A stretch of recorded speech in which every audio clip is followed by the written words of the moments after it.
Ada suatu kayak angin kencang itu, beng gitu lah. Saya lihat ada tiang awan dan tiang api. Dan disitulah ada paku jarum berterbangan. Dan waktu itu saudara, saya buka mata, itu sekitar saya khotbah, itu paku-paku berjatuhan. Sebab aku menyertai engkau. Janganlah bimbang, sebab aku ini Allahmu. Aku akan meneguhkan, bahkan akan menolong engkau. Aku akan memegang engkau dengan tangan kananku yang membawa kemenangan. Edukasi rohani. Kitab Wahyu pasal 12 ayat 11 sampai dengan 12. Kitab Wahyu pasal 12 ayat 11 sampai dengan 12. Saudara yang genap, saya ganjil. Dan mereka mengalahkan dia oleh darah anak domba dan oleh perkataan kesaksian mereka, karena mereka tidak mengasihi nyawa mereka sampai ke dalam maut.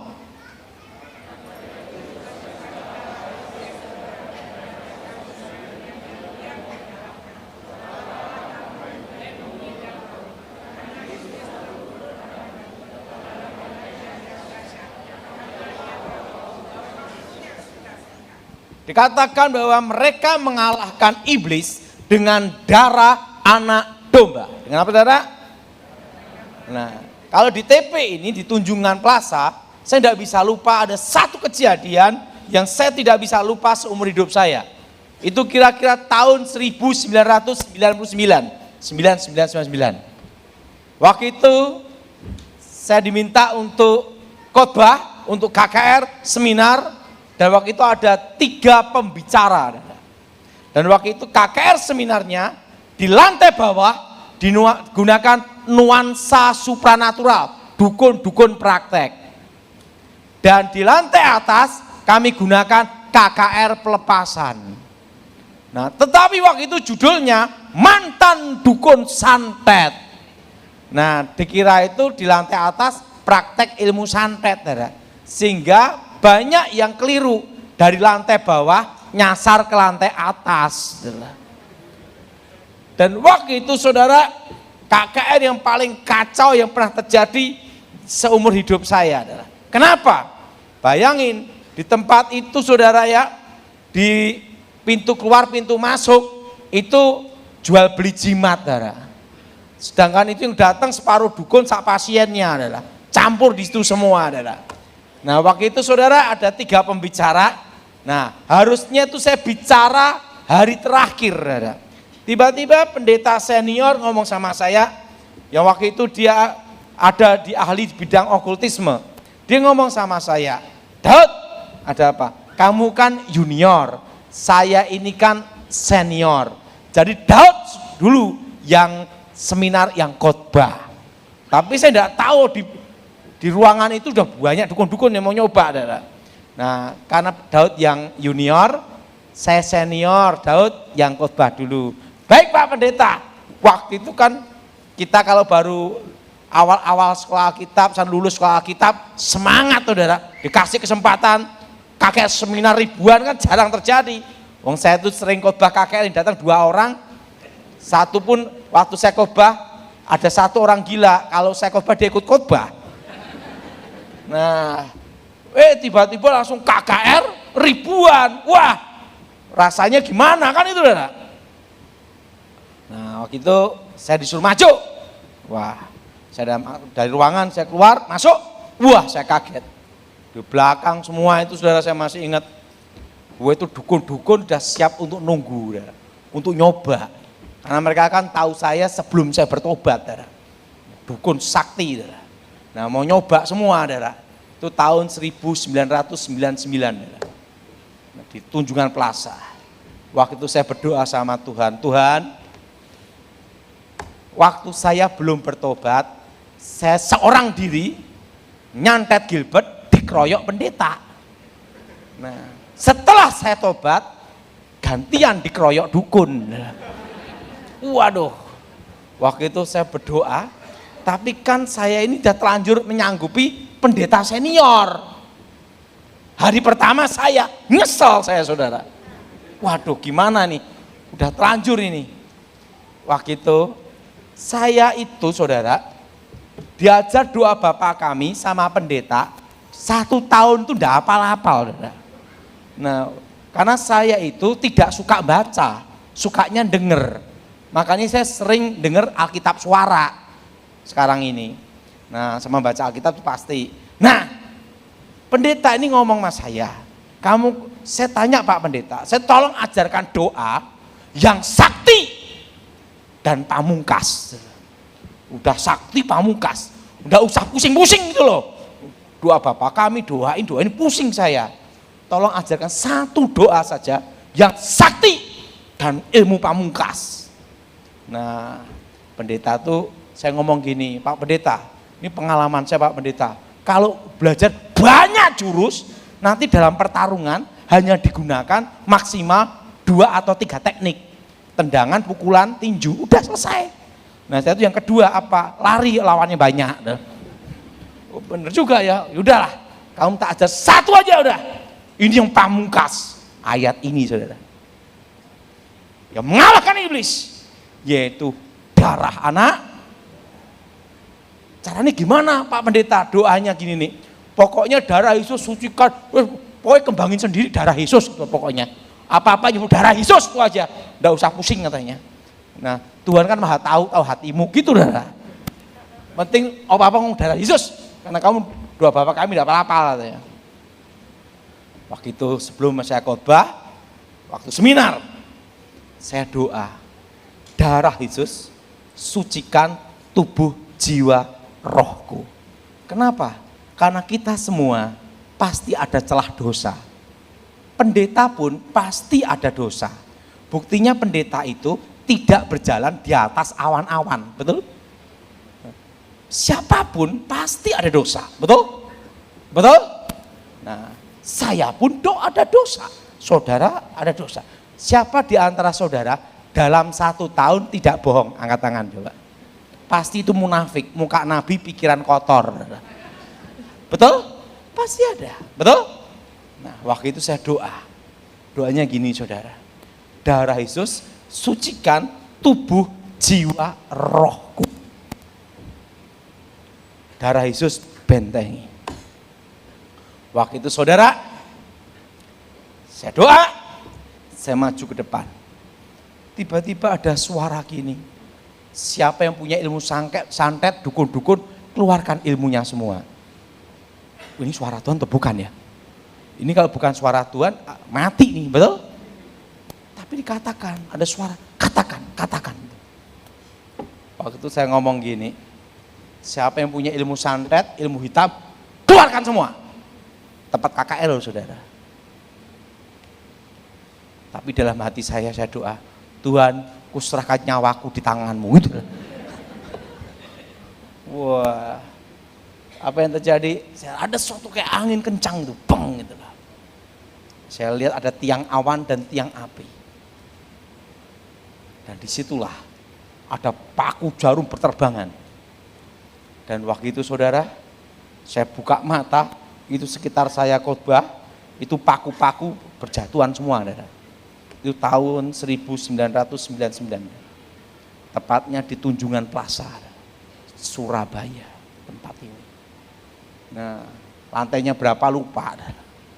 Dan waktu itu saudara, yang bertobat ada 300-400 orang. Dukun sama pasiennya. Nah, saudara, ini pengalaman hidup saya tentang kuasa darah Yesus. Kenapa saya selalu gunakan darah Yesus dalam doa? Karena terus terang saya tidak bisa menghafal doa Bapa kami. Sampai sekarang. Harus dibaca. Karena saya suka mendengar daripada membaca. Nah, suatu kali saya pelayanan. Jadi ini pengalaman saya tentang kuasa darah Yesus yang saya bagikan kepada saudara. Saudara, rencana Tuhan itu tidak bisa diselami oleh manusia dari awal sampai akhir. Siapa yang setuju angkat tangan? Bahwa pikiran Tuhan bukan pikiran manusia. Berancangan Tuhan bukan rancangan manusia. Tapi jalan Tuhan itu yang terbaik untuk kita. Indah pada waktunya. Suatu kali saya menginjili seorang bapak. Nah, saya mau tanya, siapa yang zaman dulu tahu artis namanya Rahmat Kartolo? Angkat tangan. Angkat tangan tinggi-tinggi. Pasti usia di atas 50-an semua. Karena itu era zaman dulu. Itu era zaman apa? Era zaman dulu. Yang usia 20 tahun ke bawah enggak tahu itu Rahmat Kartolo. Nah, zaman dulu ada arti Rahmat Kartolo. Nah, pemuda ini wajahnya mirip Rahmat Kartolo. Ganteng, saudara, dan suka gitar. Nah, banyak yang ngejar dia, cewek-cewek, saudara. Makanya saya beritahu pada saudara, orang kalau banyak pilihan, akhirnya apa? Bingung sendiri. Tiba-tiba udah usia 30-40 kan itu, saudara. Nah, makanya rata-rata yang wajahnya sedang-sedang cepet nikah. Karena apa? Nggak banyak pilihan. Tapi kayak wajahnya cantik, ganteng, terlalu banyak pilihan, akhirnya lupa. Tiba-tiba udah umur 40. Itu dah. Nah, apa yang terjadi? Banyaknya ngejar dia. Tiba-tiba, makanya saya beritahu, jangan menikah karena harta. Ada satu anak orang kaya raya zaman itu, putri tunggal, tapi giginya gini, merongos, dan pasti yang menikah sariawan. Karena apa? 3 gini nongol gini. Dan waktu itu dokter memberitahu tidak boleh dicabut. Karena ada sinus dan ada saraf ke mata. Sehingga tidak boleh dicabut. Dan model tongosnya itu bukannya gini, gini darah. Jadi lincep gini darah. Tapi ingat, kaya raya, putri tunggal. Dia berpikir, cincai aja lah. Penting kaya raya, putri tunggal, punya warisan. Kan gitu darah. Nikah dengan mata terpejam. 1 bulan bangkrut, disita semua, tinggal dapat. Makanya jangan nikah karena kaya. Siapa yang setuju angkat tangan? Saya beritahu, ada orang yang kelihatannya kaya padahal miskin, utangnya banyak. Banyak itu. Saya sering nangani kasus. Mobilnya Mercy, macam-macam. Utangnya banyak banget. Bingung bagaimana bayarnya. Tiba-tiba disita gitu aja. Ingat saudara, zaman sekarang banyak seperti itu. Flexing, betul? Dan apa yang terjadi? Gini, dan dia itu tidak pernah ngajak istrinya untuk acara keluarga, ulang tahun, atau acara apapun juga. Malu. Kenapa? Dia ganteng kayak Rahmat Kartolo, istrinya gini. Dapat giginya doang. Dan apa yang terjadi? Dia punya anak 3. Hidup susah dan terlibat kuasa setan-setan, terlibat kuasa-kuasa gelap, jimat-jimat. Bahkan dia punya 1 jimat sempat mau ditawar 2,5 kilo emas. Pusaka sakti. Habis tapi bangkrut. Dan apa yang terjadi? Waktu itu dia kerja di pabrik tekstil.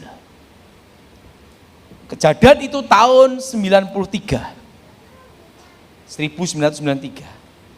Waktu saya datang menginjili dia, dan saya tahu dia pakai kuasa gelap. Saya beritahu tentang Yesus Kristus mengasihi dia. Tapi saya doa dulu, darah Yesus sucikan, darah Yesus bentengi. Kenapa? Pendeta ini yang mengajarkan saya doa apa? Darah apa saudara? Nah, karena kamu pasti ada celah dosa, pasti kamu ada kesalahan, itu ada. Ingat, selama manusia jalan di tanah, di atas tanah, tetap ada kelemahan, betul? Betul? Kecuali di atas awan-awan, kan itu. Makanya jangan kagum sama orang. Waktu itu saya ngomong, saya doa, darah Yesus, kuasa gelap ini nyerang mental. Saya diusir keluar, Setelah dia gunakan ilmunya, kalah, jimat-jimatnya, tidak mempan. Saya pulang. Waktu saya pulang, dapat suara di telinga saya. Kembalilah ke sana. Beritahu, aku tahu pergumulanmu dalam hidupmu. Dan ku jawab. Dan yang kedua, tunjukin dosa-dosanya. Setelah itu, saya kembali ke situ. Makanya penginjilan itu, pertobatan itu adalah bukan karena kita teologia atau profesor, doktor, kaburator, botak, bocor. Tapi karena apa? Kuasa. Karena apa, saudara? Saya ngomong tentang Yesus Kristus, saya tahu pergumulan hidup kamu.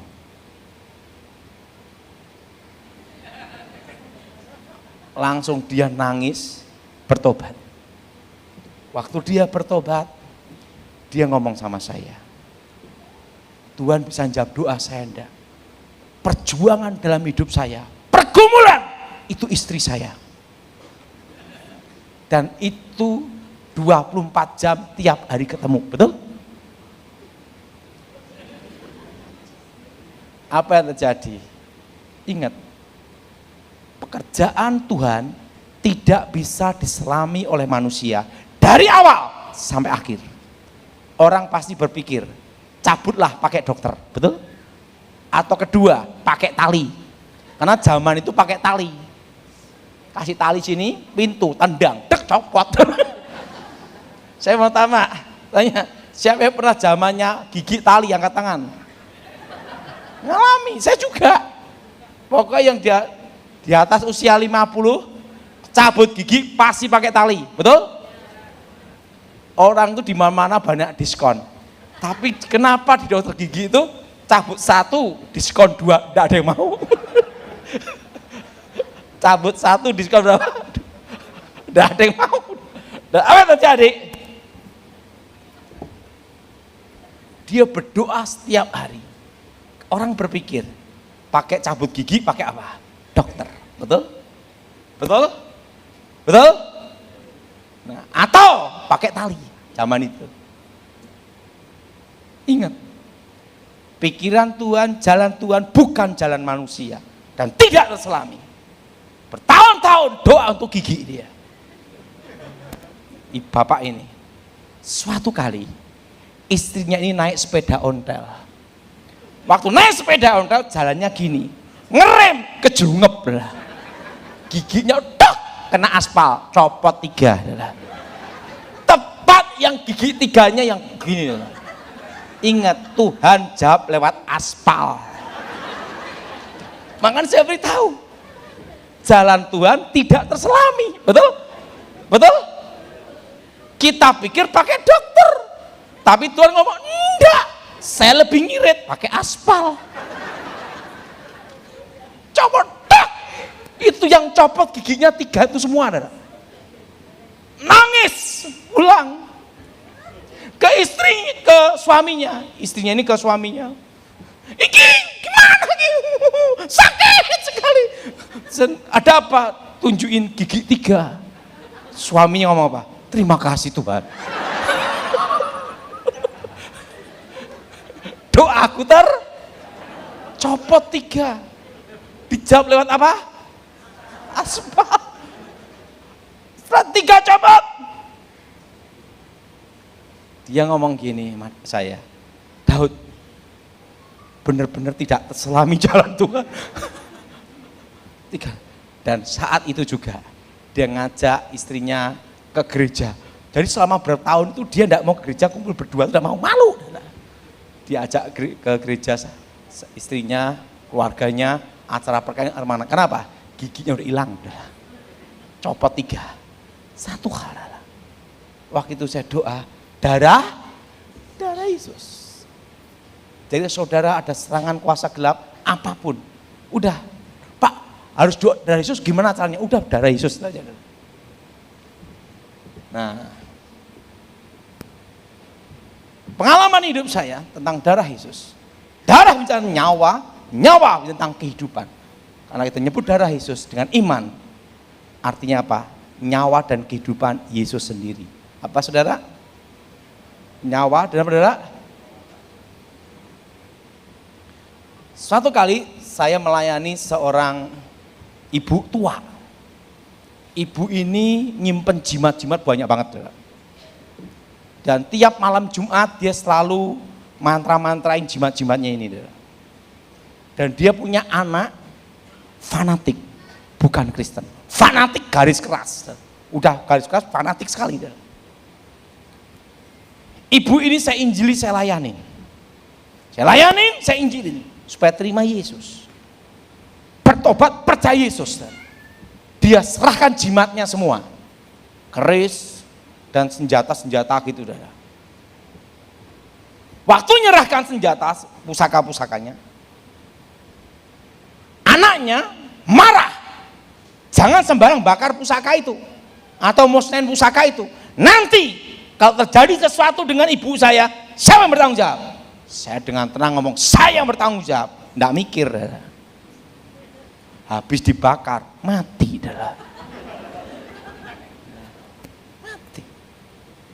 Mati suri tapi. Nafasnya berhenti. Tapi badan masih panas. Saya tanggung jawab. Waduh, gimana caranya ini? Ini waduh, bisa masuk penjara ini. Kedua dituntut bener nih sama anaknya. Saya doa sama Tuhan. Dapat penglihatan. Saya lihat di alam roh. Roh ibu ini diseret sama seorang laki-laki tinggi besar. Matanya merah. Nah, saya bingung doanya caranya gimana. Untuk roh yang bawa roh nenek ini. Pendeta itu ingatkan saya. Pokoknya ngomong darah Yesus. Kamu atur aja caranya, kamu punya darah Yesus gitu aja. Atur aja gitu lah. Ya saya langsung ya udah gitu. Saya coba doa. Darah Yesus, ini saya semua. Darah Yesus hancurkan roh jahat. Darah Yesus hancurkan kutuk. Darah Yesus hancurkan mantra. Terus pokoknya sak kenaknya aja saya ngomong darah Yesus. Seingat apa yang lintas tak sebutin aja. Darah Yesus hancurkan roh kegelapan. Tiba-tiba roh tinggi besar mata merah itu kebakar. Dan roh ibu ini, nenek ini masuk dalam badannya lagi, hidup. Nah, setelah hidup, apa yang terjadi? Apa anaknya yang fanatik itu ngomong terima kasih? Enggak, marah ngamuk. Karena ibu ini minta dibaptis. Karena bingung, tak baptis.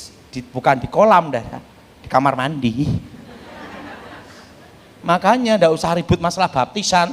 Ada baptisan percik, baptisan tenggelam, penting lihat kondisi. Dia waktu mau dibaptis, mau terima Yesus, mau dibaptis, mau. Ada ini kamar mandi, nyemplunglah kamar mandi. Plung gitu. Udahlah seadanya udah. Penting dia percaya Yesus. Kan ada orang mendebatkan baptis, inilah baptis ini. Lihat kondisi. Dia ngomong, aku mau terima Yesus. Ya sudah, percaya. Mau dibaptis? Mau. Adanya apa? Kamar mandi. Kamar mandi itu banyak, zaman itu segini doang. Nenek ini gini tuh. Dah, sah. Baptis. Pak, nama baptisnya apa? Terserah. Atur sendiri. Udah. Masuk dah. Tetapi anak yang fanatik ini melarang ibunya ke gereja. Marah ngamuk. Dia datangin saya. Lari mau mukul. Waktu mukul, waduh gimana doanya? Nah, waktu saya doa, darah Yesus bentengi. Saya masih ingat kata pendeta. Pokoknya seingat sekenaknya aja udah. Atur aja gitu dari pendeta ya. Ya saya atur aja. Itu pengalaman tentang darah Yesus. Saya doa, darah Yesus sucikan, darah Yesus bentengi. Dari iman kembali ke iman. Tiba-tiba anaknya ini, pemuda ini darah mukul saya. Teng, muser. Berkali-kali mukul, gitu darah. Nggak bisa kena. Jarak segini. Dikira saya punya ilmu aji lembu sekilan. Karena dipukul, tidak bisa kena terus. Saudara. Disitulah saya tahu, darah Yesus membenteng. Apa saudara? Makanya saudara, Pak, darah Yesus gimana Pak? Pokoknya sakenanya aja dah, atur aja gitu. Pendetanya bilang gitu, ya saya atur aja udah. Saya mau doa, darah Yesus bentengi. Tek. Pemuda ini ketakutan. Wah ini apa roh leluhur Mbah Buyut gitu dah. Dan apa yang terjadi? Ibu ini ditekan tidak boleh ke gereja. Tapi setiap hari dia doa, Gusti Yesus selamatkan kulo, jiwa rogo kulo. Setiap hari doanya itu. Ingat saudara, agama Kristen tidak menyelamatkan. Yang menyelamatkan hidupmu adalah imanmu pada Yesus. Makanya tidak usah berdebat tentang baptisan lah, inilah itu. Tidak perlu. Yang penting inti keselamatan, yaitu menerima Yesus secara pribadi. Siapa yang setuju angkat tangan saudara? Karena kita diselamatkan karena iman. Bukan karena doktrin atau tradisi. Bukan karena agama. Tapi imanmu lah yang menyelamatkan. Terima Yesus. Karena keselamatan itu adalah anugerah. Dan apa yang terjadi?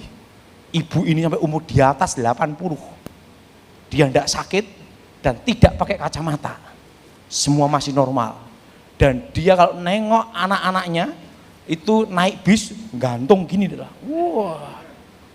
Nenek-nenek umur 80 lebih, enggak pakai tongkat. Tuhan beri dia kesehatan bener. Suatu kali dia dandan pakai benges gini. Dipanggil Tuhan meninggal pas lipstik gini. Di depan kaca dia dandan gini. Dipanggil Tuhan tanpa sakit meninggal. Imanlah yang menyelamatkan. Tepuk tangan Tuhan kita ada. Apa darah? Darah? Apa darah? Darah Yesus itu pengalaman saya.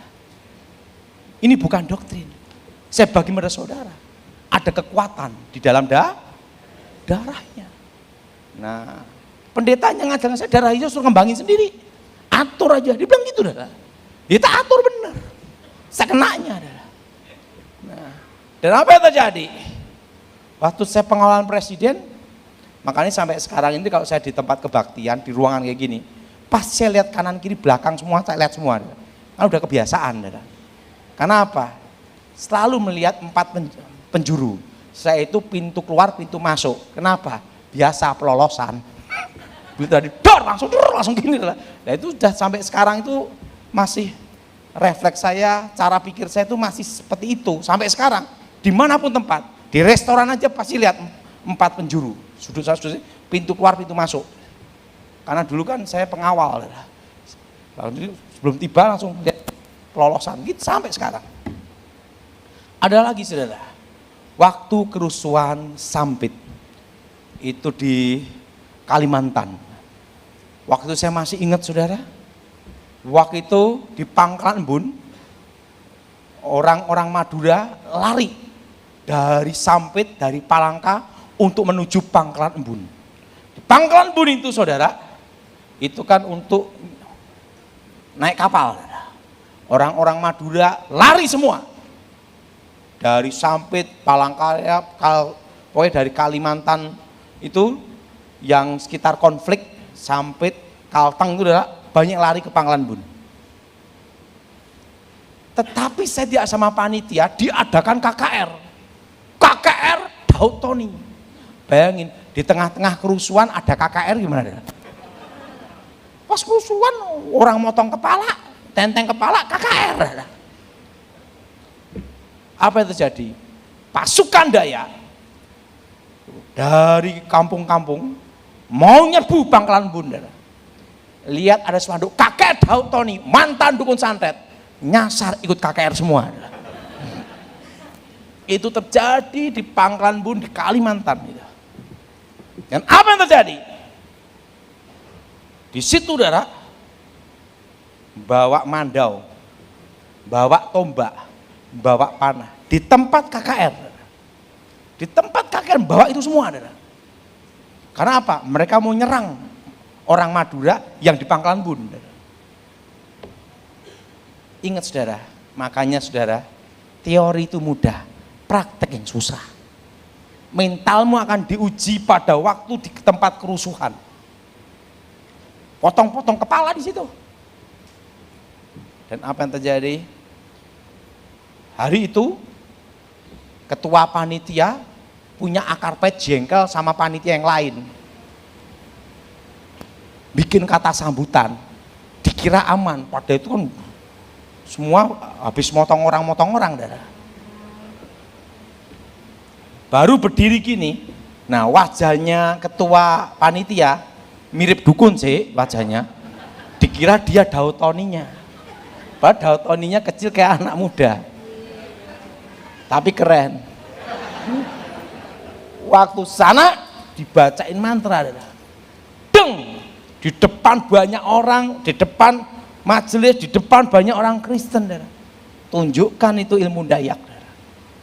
Baca mantra gini, des, itu ketua panitia jatuh ambruk muntah darah, langsung kesurupan. Belum khotbah udah seperti itu. Saya doa, saya masih ingat doa itu aja, pokoknya atur aja sekenanya gitu. Saya doa apa? Darah Yesus bentengi. Ini saya semua, darah Yesus. Apa saudara? Darah apa? Darah Yesus apa? Ingat, simpel kan? Darah Yesus bentengi, darah Yesus lindungi.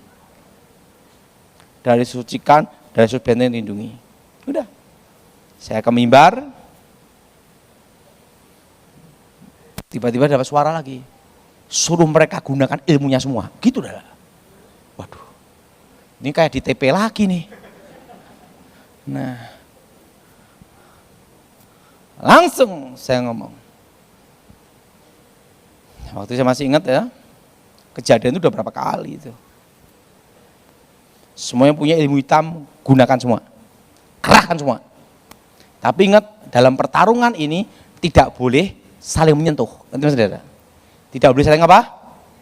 Yang namanya pertarungan ilmu, itu bukan pertarungan fisik. Saudara. Tidak boleh saling menyentuh. Saya khotbah selama 1 jam, gunakan ilmu semua.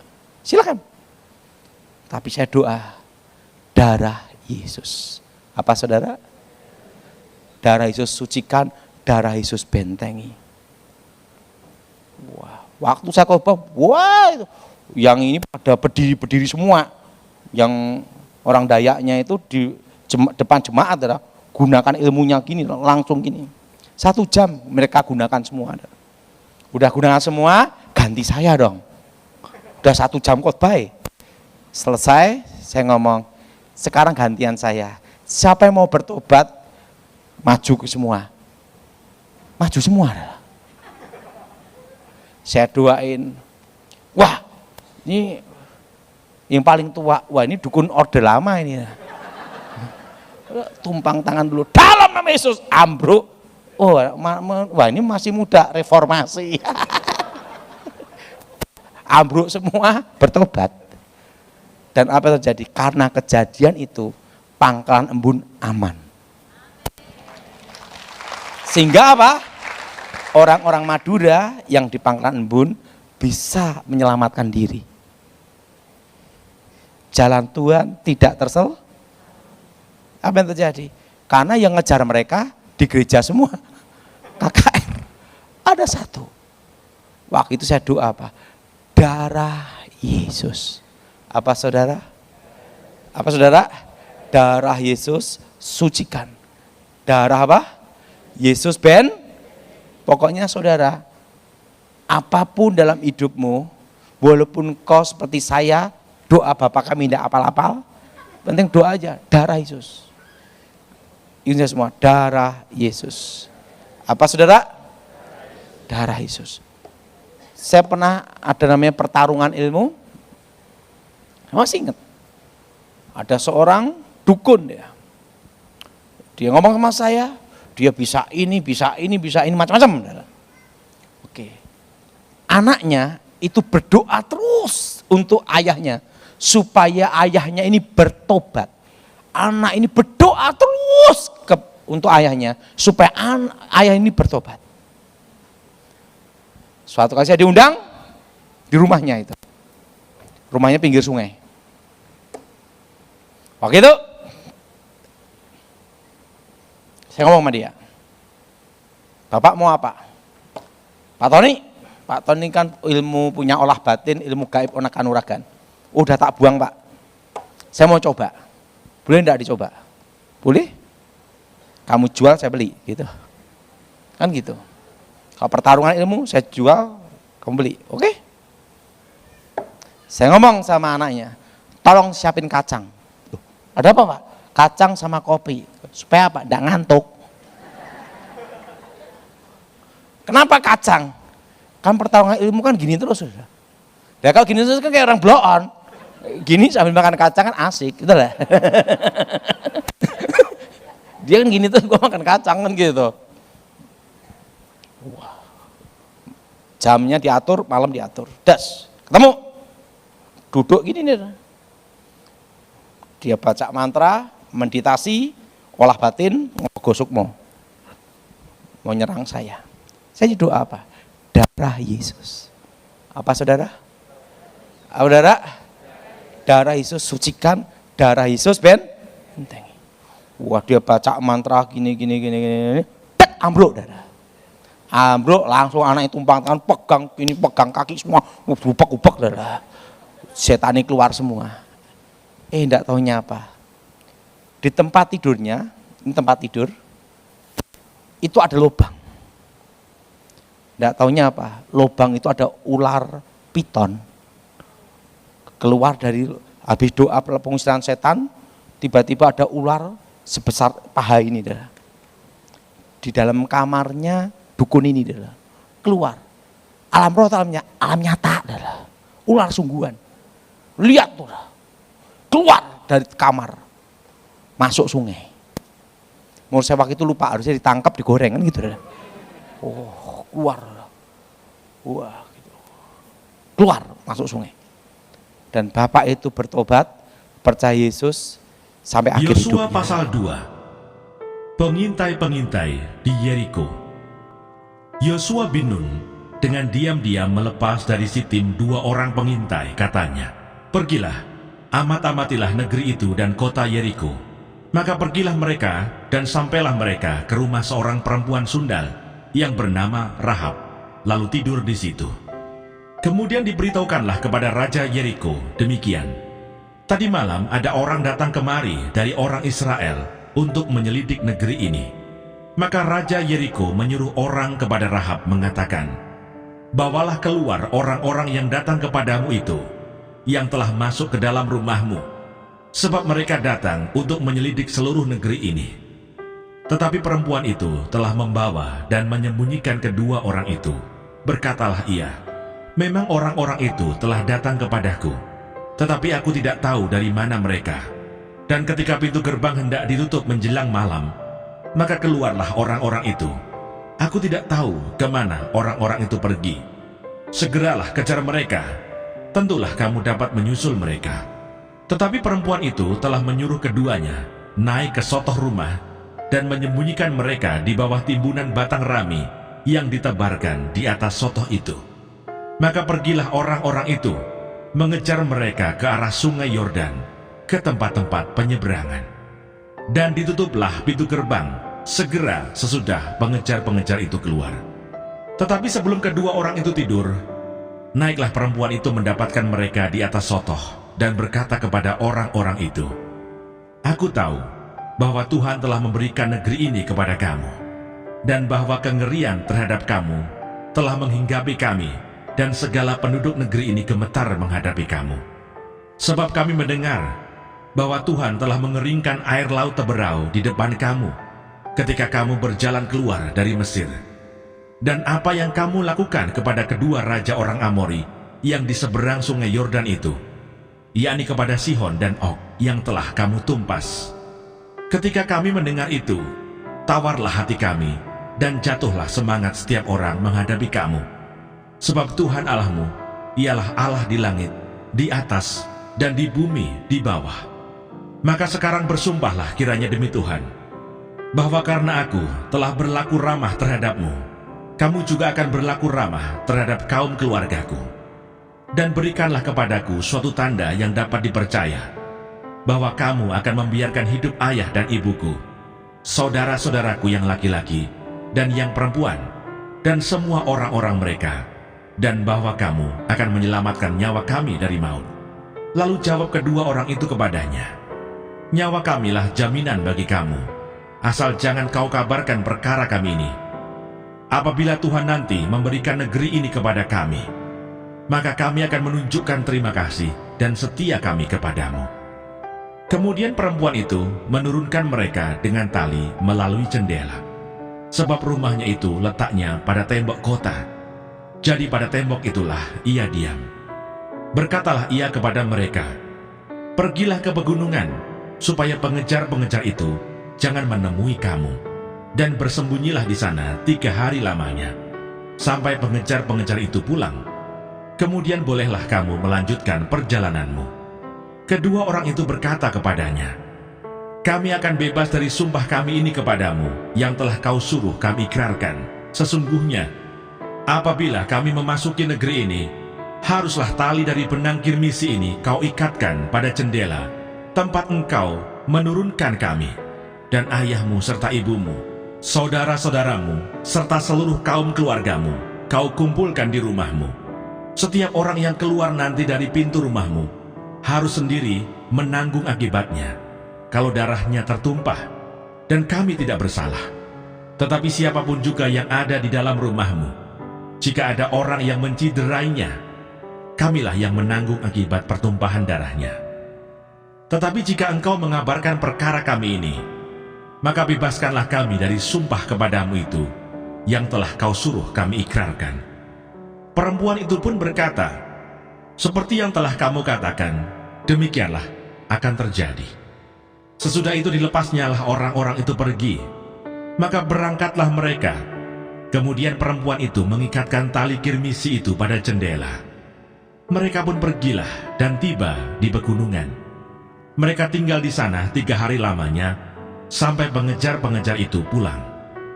Pengejar-pengejar itu telah mencari di mana-mana sepanjang jalan tanpa menemukan mereka. Maka pulanglah kedua orang itu. Mereka turun dari pegunungan, lalu menyeberang dan sampai kepada Yosua bin Nun. Kemudian mereka ceritakan segala pengalaman mereka.